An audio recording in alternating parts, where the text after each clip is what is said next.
Alright, hello everyone, my name is Karina. I am a college student and an AmeriCorps member. AmeriCorps, what is that, you're probably wondering?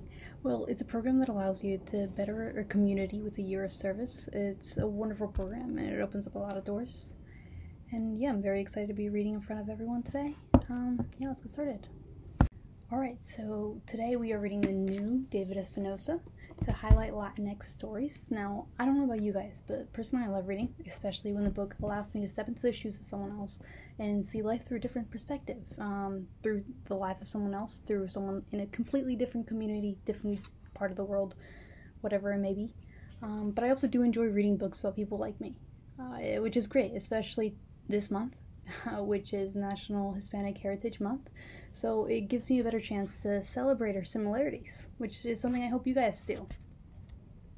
So the author of this book is Fred Aceves. He was born in New York to a Mexican father and a Dominican mother. He spent most of his youth in Southern California, which isn't too far from here, and Tampa, Florida, which is kind of far from here. He's written 2 books, The Closest I've Come and the book we're reading today, which is the new David Espinoza. So first I'm going to read this short description on the front page, which is something you should always read when looking for books. It gives you a quick summary of the book and, what you're getting yourself into, which is great because it only makes you want to read the book even more. Alright. David Espinoza is tired of being messed with. When a video of him getting knocked down by a bully goes viral at the end of the junior year, David makes a vow to use the summer to bulk up, what he thinks it takes to become a man, and wow everyone when school starts again in the fall. David starts to spend all his time at Iron Life, a nearby gym that's full of bodybuilders. Frustrated with his slow progress efforts, he dives deeper and deeper into the gym, befriending the owner, a pro bodybuilder named Alpha, and neglecting the rest of his life, his dad, his sister, Gabby, and even his girlfriend Karina. Life is all about the muscle gain. As it says on the gym's wall, "What does not kill me makes me stronger." As David falls into the dark side of the bodybuilding world, pursuing his ideal body at all costs, will have to grapple with the fact that it could actually cost him everything. Is it worth it? It sucks being the skinniest guy at Culver High. If kids rang on me when I'm fully clothed, just imagine their joy when I whip my shirt off, exposing my stigma and physique. That's why I rush to pee, change before anybody shows up. That's why I volunteer to be ball boy every semester. After Coach Carlson's final whistle sends everybody else running to the locker room, I take my time herding the soccer balls in the Florida heat. Today, the last day of my junior year, it's no different. By the time I'm carrying a net bag of soccer balls through the doorway, the locker room is mostly abandoned. The last of the boys are turning in their uniforms and padlocks to coach. I swing the bag off my shoulder and drop it into the large metal basket. Then I walk deep back into the last row of lockers. Nobody's around. Lucky me. I spin the combination into the lock and open the metal door for the last time this year. I grab the bottom of my sweaty Culver High Cougars t-shirt and start peeling it off. The moment it's almost over my head, pain explodes inside the left side of my head. Someone punched me? What the heck?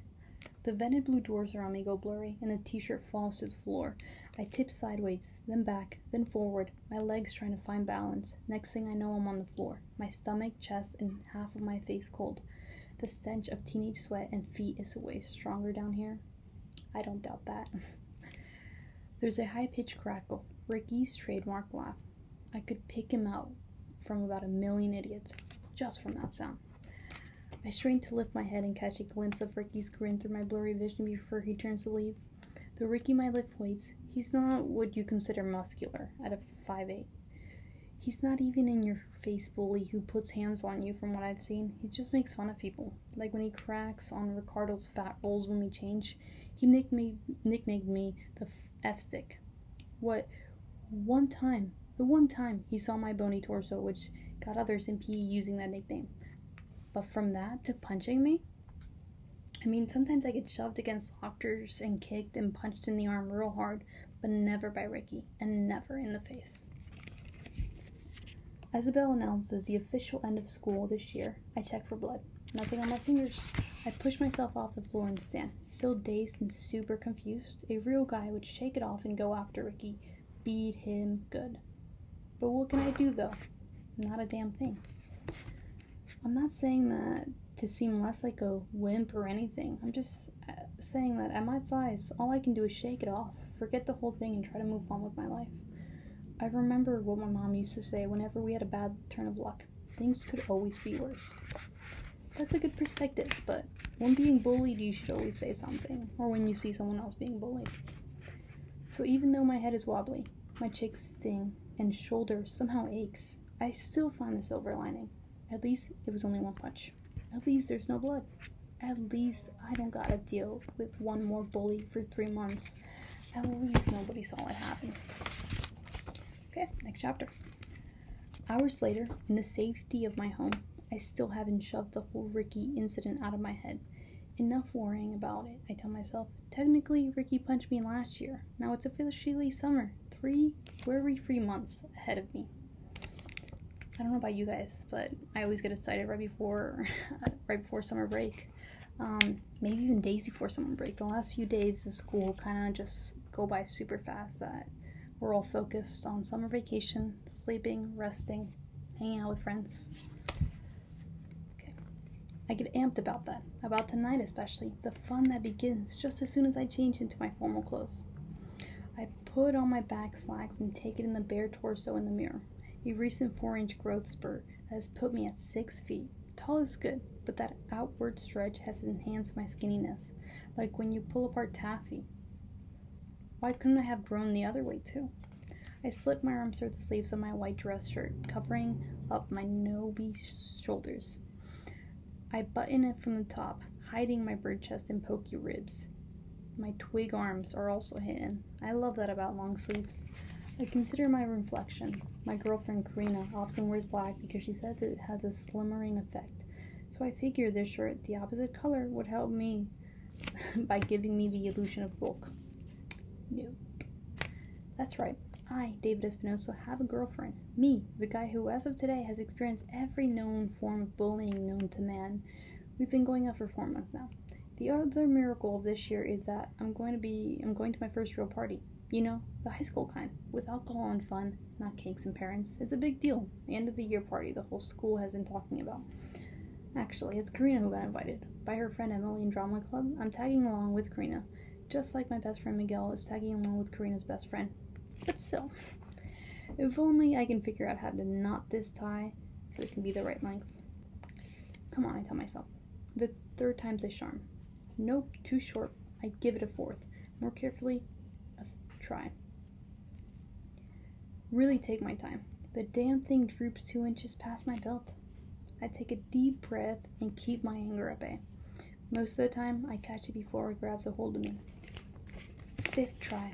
Here we go. I grit my teeth as I tighten the knot and slide it up to the collar, about 3 inches too short.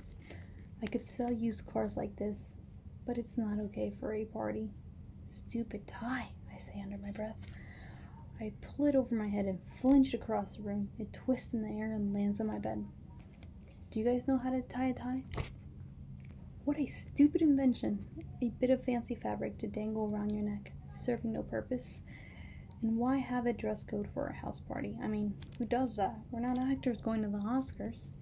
And why am I even going? If I get harassed at school when adults are nearby, supposedly watching out, what might happen when it's only us kids? Right now, Ricky pops into my head again, my blood simmering, and I start pacing. Ellis comes to mind, this brace-faced guy who flipped my food tray over last week.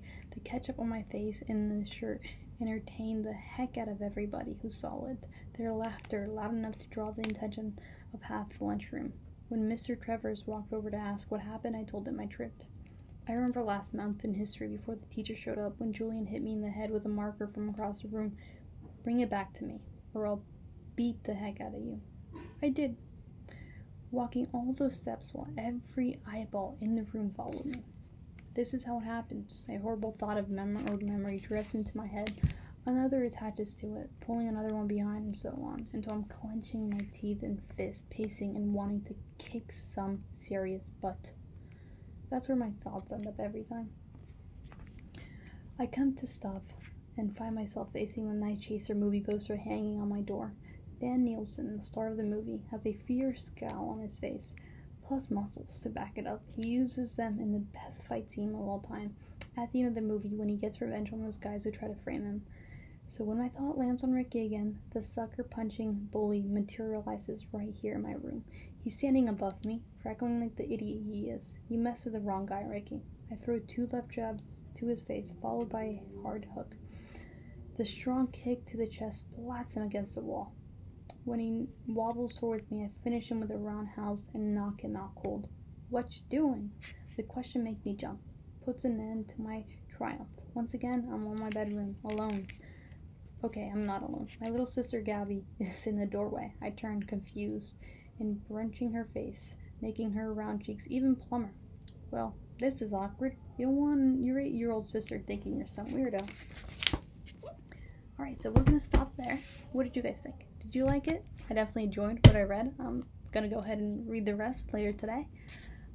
Yeah, I had a lot of fun doing this, and I hope that little snippet was enough to convince you to, read the same book or go out and read another book, another Latinx story, or any book, really. Alright, thank you.